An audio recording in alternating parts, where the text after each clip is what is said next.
How long is Patrick Mahomes out?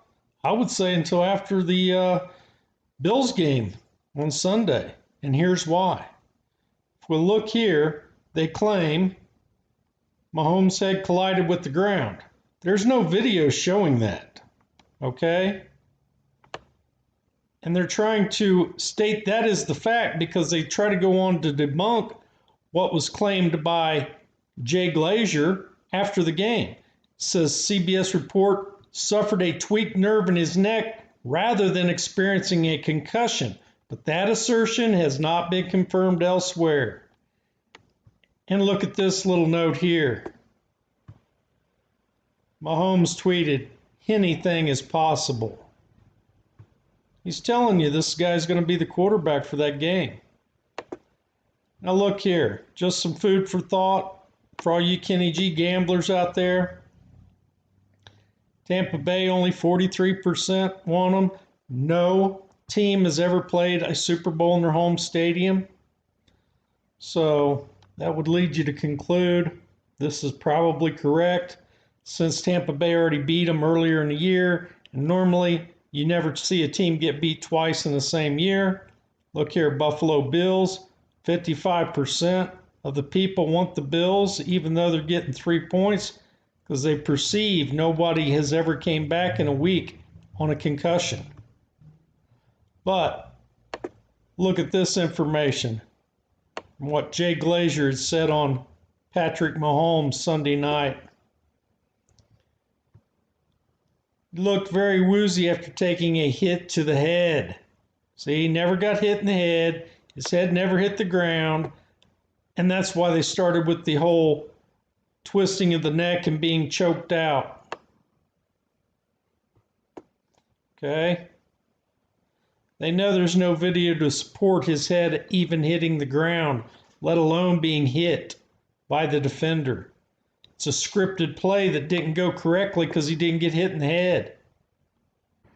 For those of you that just buy in and don't see this as WWE and you believe it's a 100% athletic competition real going on, there's nothing I'm going to show you to convince you that this is all scripted. For those with common sense and a questioning mind, listen to the announcer, Tony Romo. Before any movement is made by the player, if it's a scripted injury or fake concussion, then Tony Romo is reading from a script. And he's reading it too soon before the action takes place.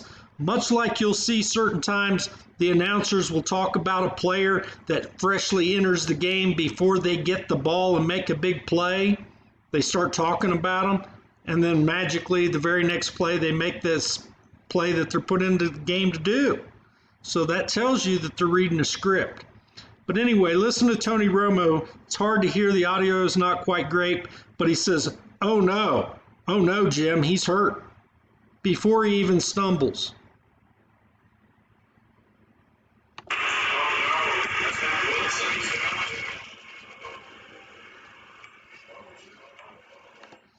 Oh no, he's down, Jim. And then they both, oh no. Now I'm sure this scripted injury or concussion relied on the idea of this man's helmet colliding with his helmet.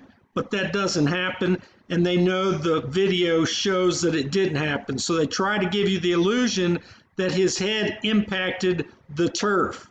Remember, this game is being played in Kansas City with natural grass. Anytime you've ever played yourself or seen a football player's helmet like a running back impact the turf, they get up and they're digging grass out of the frame of the face mask where it meets the helmet.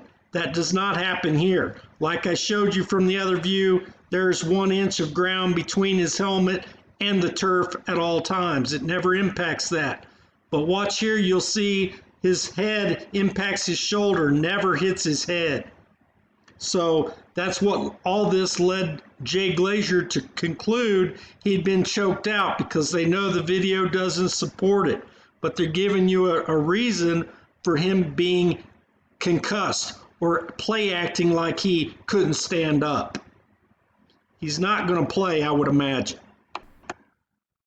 See that? Clearly missed his head. Now see, they zoomed in purposely where you couldn't really see if his head impacted the turf. See, they cut the head view, and then that's the only view they give you where there's ground between it. But you never see his head bounce up, and like I said, there's no turf on it. Fake injury, folks. And you'll see from the other angle where it's further away that it's possible that it didn't touch at all right here in this view. And these are the only replay views you get of it. See? Again, if you're from the back side that I showed you, there's an inch of ground between his head. His head never impacted the turf, but all the print media pretends like his head did impact it. Otherwise, the game's up. Everyone knows he wobbled for no reason when he stood up. So they can't have you thinking that, so they're just going to stick with it.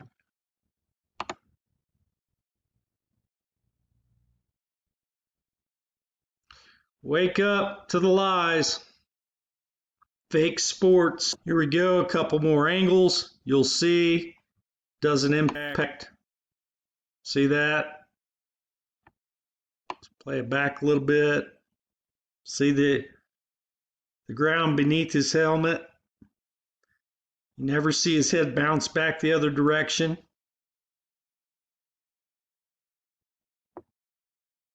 See? Scripted injury. They do this all the time.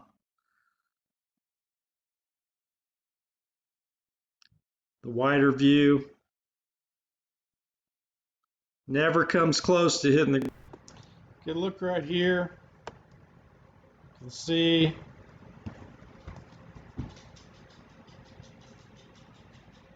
See the ground under his helmet?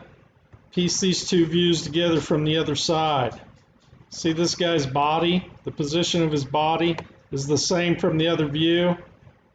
See? Look. His head is never touching the ground. No turf stuck to the helmet anywhere. This is reminiscent of the miracle in Minnesota. Remember that? Where the guy, he ran into his own player instead of tackling the wide receiver? Do that online. For me, it's Tom Brady. No question about it. Tom Brady is in a position right now to have one of the greatest walk-offs in all of sports. He spent over 2 decades helping build something amazing in New England. Then he decides to leave that. Yeah. And we're thinking, Tom Brady, listen, you are great, but we don't even know if it was you or your head coach. Now imagine, after all of that, he not only wins this game, he plays the Super Bowl in Tampa, where the whole team has never played. Crazy. This could be, in my opinion, the stamp that makes Tom Brady the greatest athlete in all of sports. I'm not talking about athleticism. I'm talking about greatest athlete. Yes. Name another guy that has done it like this. Yo, what up, y'all? It's your guy, Truth Be Told, and I'm back again, bringing you more on your Rigged NFL. Fuki plays, bad snapping again. I think it's funny how, this is supposed to be the time where the NFL teams are playing their best and, players have good chemistry and they're clicking, but these guys, they get to the playoffs and they seem to forget how to snap the ball now. All of a sudden, you're getting all these wild snaps. These guys are in shotgun 60, 70% of the season, But, aside from that, you got one of the most accurate kickers in the NFL's history who either seemed to be having target practice on the uprights or, something was happening to keep making that ball hit the upright. People was telling me before, no one has control over that, but you see it more and more and more and more. You wonder why, right? What has happened? What's changed that started making so many kicks hit this upright? What's changed? Something's had to change because I've been watching football for a long time. And here's another kick that goes off the upright from that Chiefs game, which brings me to this Chiefs game and the play of the week. Because I constantly tell you guys that they like to bring back these situations and recreate these moments and recreate these plays. So let me show you something before I go into this play. Do any of you guys, old timers and football historians remember this play fumbling on the goal line with the Browns, being the Browns, blowing it, having a chance and, letting things slip through their hands, right? They love to recreate this stuff. Nothing's organic in the NFL anymore, about 80% of it is genetically modified, right? So let's look at this play. Because in regular time, it looks like a good play, right? It looks like, the guy just messes up. He makes a good hit and knocks the ball loose, and you got the stupid rule that everyone's talking about, because I told you they're going to protect them. So the ball went out of the end zone, and the Chiefs, get possession now as a touchback. So they've highlighted that to protect the Browns, and make give their fans an excuse. Something that you'll notice, just about every NFL fan, they always get an excuse when their season ends. Whether it's an injury, bad reffing, a bad call by an official, they'll get an excuse. And you got the fans saying, "Oh, we would have won that game if it wasn't for this," right? So let's dive into this play, right? Let's unwrap this play and see what's going on. First thing first, the guy catches the ball, and of course, these world-class athletes, as I told you and we've gone over so many times, they just can't seem to keep their balance. Best athletes in the world, but he can't catch the ball and turn around and run without stumbling, slowing down, giving the guy a chance to get up on him. Pretty sure you're probably saying I'm nitpicking. He really stumbled. That's all good. I'm telling you that he did it to slow down, to let this guy get close. Because then, here's the important part. Watch as this guy gets hit. And watch his right hand. Just look at his hands. Does that not look like this guy is tossing the ball back in? I know. There's going to be people out there saying that, oh, when he got hit, his arms were shifted and this and that and this and that. But look at the flick of the wrist. Look at the flick of the wrist. Look at the flick of that right wrist. Does that not look like he's tossing that ball back in?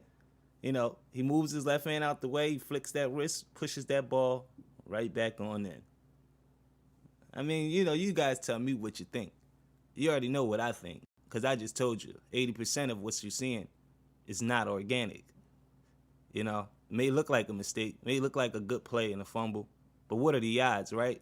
What are the odds that you get another back-breaking fumble on the goal line from the Cleveland Browns, another moment recreated? What's the odds, right? Look at it. It's crazy. All right, and now let's get back over to that NFC and what's been going on over there. Because, again, I told you that they will give you the real script because they do have to predictive program you and prepare you for the narrative that they're going to run, And as you see on that side, everything went exactly as scripted. Exactly what the script said it would be is the way that things turned out, opposed to the AFC, which was 100% the exact opposite. You got Aaron Rodgers coming out against that top defense who validated his MVP. Yeah, we all know he was going to win MVP from the regular season, but this playoff performance against a top defense is validation. You watch that game, you say, oh, yeah, he deserves that MVP. He validated his MVP. I told you Drew Brees, the old man, will fall asleep first. And what did you have in that game? You had a back-and-forth matchup with multiple lead changes, going on to the fourth quarter. But once Tom Brady and the Buccaneers got ahead at the end, you seen Drew Brees not able to hang, not able to answer those scores, and going down in the loss. And once again, Tom Brady, the golden boy, the best athlete of all time, the one who this is about. At the end of Drew Brees' career, you see these guys still giving Tom Brady some of his spotlight by showing you how, he was playing catch with Drew Brees' kids after the game. This is all a part of the makings of being the golden boy and greatest sportsman and the greatest competitor and, all of that. Now that's going to bring us to the key matchup, the matchup that we've been waiting for the last decade, a playoff matchup between Tom Brady, the golden boy, the GOAT, and Aaron Rodgers, the one that they're saying is the best talent at quarterback ever. And we're going to see Tom Brady go out there and get that W. You're going to see Tom Brady become the first quarterback in the history of the NFL to host a Super Bowl in its team's home stadium. But this is going to be a game where the quarterbacks are truly going to be the captains. you're truly going to see greatness at work in this game. And this loss is not going to be the fault of Aaron Rodgers, as he will put his team in position to be victorious. But you're going to see something that we talked about a few weeks ago with kicker Matt Crosby. You're going to see that come back into play. Looking at what's left, now this is a guess. This would be me guessing because this isn't in the script. But at the end now, what has formed, being around Tom Brady, coming back to that kryptonite again, because that is still a key element in this year. You know, kryptonite, I told you, would be a key element, and it's going to look like Tom Brady is actually going to end off being the Bills' kryptonite. You know, what are the odds? What would be the coincidence that in all of his time over in New England, you know, the Bills were never able to rise up. The second he leaves, they finally, you know, got him out of the way. But once they get to the mountaintop, it's going to be this guy once again standing in their way. You know, perfectly scripted out. Perfectly hidden, but perfectly scripted out. You know, so we're going to take the Bills. You know, they've already placed that protection for Patrick Mahomes with the injury last week. You know, so his protection and the fans of Kansas City, their excuse and their scapegoat is set in place. You know, so there will be no hard feelings over there in Kansas City. They just won a championship, and now they'd be in position, if not for an injury to their star quarterback. So it's looking like, you know, Tom Brady is going to stand in the way of the Bills one last time. They love to tie in these heroes, like the older generation passing the baton off to the new generation. Recent history shows we've seen Tom Brady defeat Mahomes. We've seen Mahomes defeat Tom Brady, but we've not seen the young gun from the Bills play Tom Brady. So to cement him as the greatest of all time, why not have him defeat this other young up-and-comer so that, you know, 10, 15 years from now, they'll be talking about, oh, remember when they played in the Super Bowl and the Bills got beat by Tom Brady, the GOAT. This is how it's done. So I do agree with this guy. This is probably going to be the Super Bowl matchup. Again, they faked the injury to give the Chiefs space so they don't have to say, but we didn't lose because our greatest player was out. I would look for that line to change in this game. Once they confirm he's out, then this will become the favorite instead of the underdog.